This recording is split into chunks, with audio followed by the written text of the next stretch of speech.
Hi everybody, and welcome to Advanced Ideas presentation of Advanced Parenting Skills. My name is Professor Paul, and I'll be your instructor today.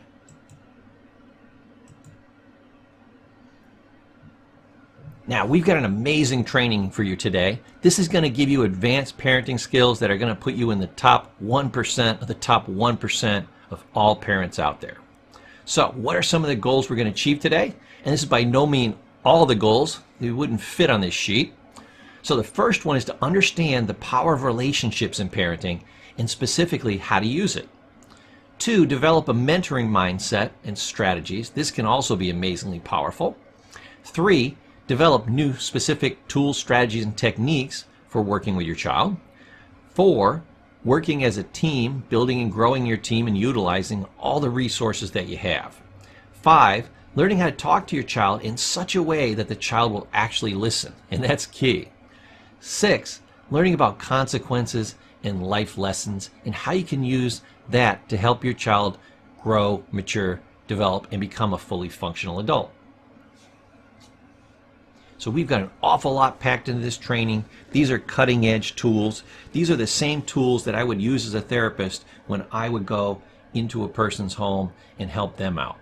They had 16 years to get this child better. I had 16 hours. I tended to have much better results. Why? I had every disadvantage. I had no relationship with the child. I had no history with them. I had no authority over them. But by using these tools, I was very powerful in that situation. By both making the parent powerful and making the child powerful and working on the relationship together, we were able to reestablish those relationships. So these tools are amazingly powerful. If you understand these and you are using these on a day in, day out basis, you're going to have, results that'll be 1,000 times what I had. So I'm predicting massive success for you. So hey, if I haven't told you already, congratulations on becoming a parent. An exciting time in your life. Second thing is, oh my God, what were you thinking? When you're thinking about having a child, you say to yourself, oh, they're going to be cute and we're going to play with them and they're going to have fun. They're going to look like me and we're going to dress them up and we're going to show them to all our friends and it's just going to be awesome and it's going to be all hugs and kisses and all this type of stuff. What it really is it's a 20-plus year dedication to another human being, okay, with all the trials and tribulations that go along with that. So it's never, ever what you think it's going to be. Now, if you've been a parent for more than a minute, I think you'll agree with me. So there's a lot of challenges that go on. It takes a lot of caring, a lot of dedication, a lot of sacrifice. So, much respect to you. This is a hard, hard task. And remember I said you got to raise a kid till they're 20? You have to raise a kid till they're 20 because 18 you get them out the door. It takes another 2 years for them to mature so they don't come back through the door when they're 30 and start living in your basement. But I'll tell you, even that's not entirely accurate. My parents are in their 80s and they're still raising their children. The children are always there for them when they need them. So this is really a lifetime commitment. So from the time you have your child until you die, they're going to need you as a parent. Matter of fact, most kids, even after their parents die, they find a substitute, surrogate parent in one of their friends, one of their mentors. Parenting is just absolutely huge in a person's life. It can make or break an individual.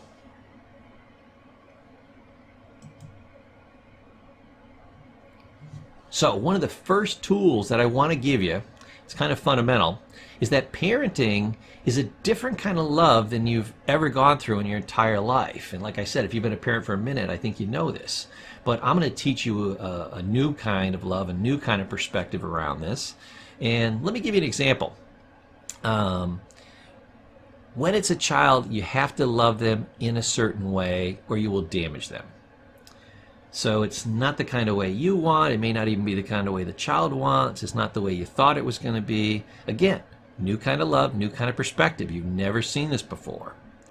So think of it this way. I'm a therapist, and I worked the area that I first worked in was adolescents. So adolescents were going through this horrible addiction. They were tearing apart themselves, their family, their entire future. So we would always have a parenting program, and we would bring the parents in because, hey, the kids were getting 30 days worth of treatment. Parents were getting what? 0, except for this parenting program. So we would bring them in once or twice. We only had 2 or 3 hours with them, and then maybe a couple little individual sessions. And the parents maybe had 5 hours of training, and the kids had, several hundred hours worth of training when they left. But one of the things that we always taught the parents is when you have an addicted child, it's a different kind of love, and you have to look at it a different way. So when you have a quote-unquote normal child, you can be kind and loving and caring, and when they get in trouble, you try to get them back out, and you teach them this little life lesson, and off they go. That's great. Now, when you have an addicted child, you need a new kind of love and a new kind of perspective, okay? When they have a consequence, they get thrown in jail, you don't rush down and bail them out and take them home and say, poor baby, and cuddle them. No, that teaches them that you can get out of these problems and that these problems aren't real and they're temporary, and even if you do get caught, it's going to be okay. No, we want to teach them if they do get caught, there's horrible consequences. It's god-awful, and think about that next time before you pick up a drink or drug. So unlike a normal kind and loving parent, the new kind of being kind and loving, which means your child gets the best result, hear that, your child gets the best result, that's you being the best kind of parent you can be. And with an addicted child, leaving them in jail is the best thing that you can do. Not getting them a lawyer, letting them have the maximum consequences, making them pay the fines off. That's the way to do it. So in this parenting course, we're going to teach you a new kind of love, new kind of perspective, maybe wildly different than what you're used to, but again, works out best for the parent, works out best for the child, and it works out best for the relationship between you and the child. So I want you to be kind of open, take a new mindset, be a blank slate, clean your mind out of any old thoughts and concepts, and look at these new concepts. We're going to teach you a new way to be kind and loving with your child in such a way that they'll listen to you and you'll build the relationship and you both have positive outcomes.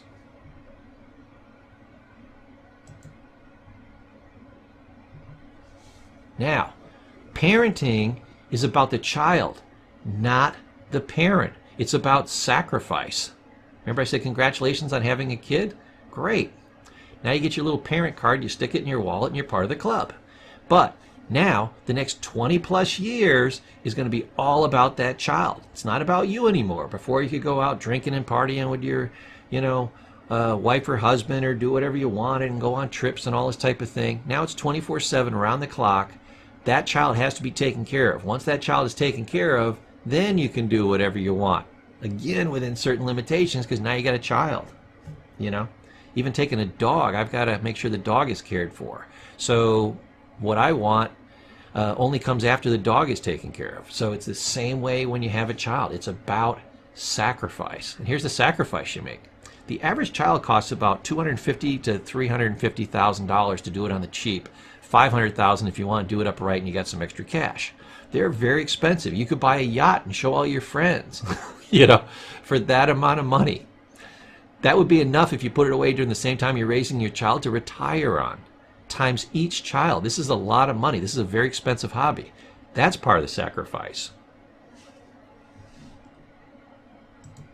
The next part of the sacrifice is it's going to take 20 of the best years of your life, minimum. And that, of course, that's going to extend out another 2 or 3 years for each child you have. And you're going to have to make a lot of emotional sacrifices. You're going to have to swallow a lot of things. You're going to have to deal with a lot of things. You're going to have those sleepless nights.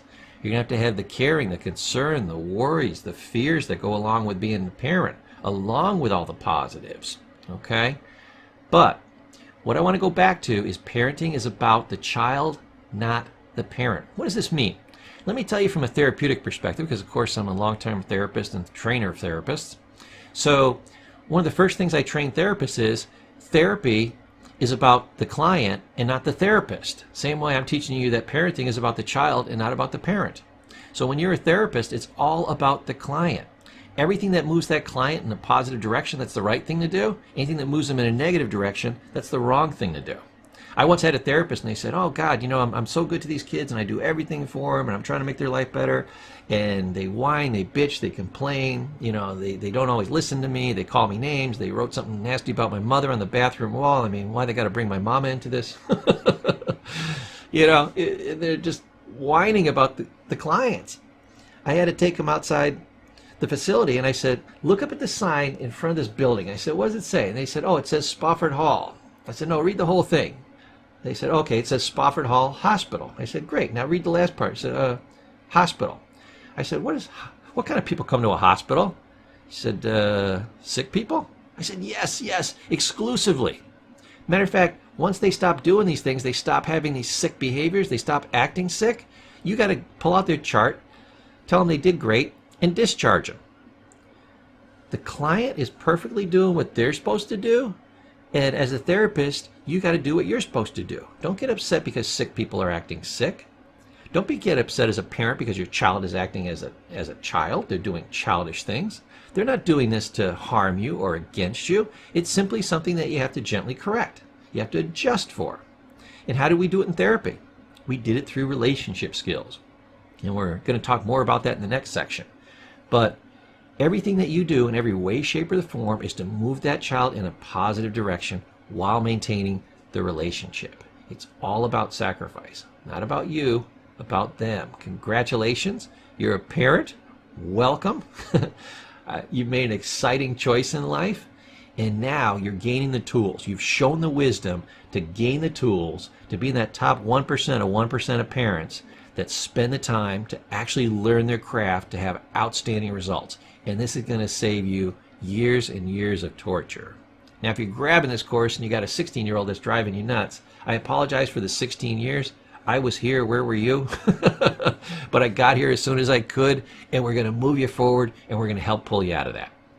So nothing but upside, and I'll see you in the next part of the training.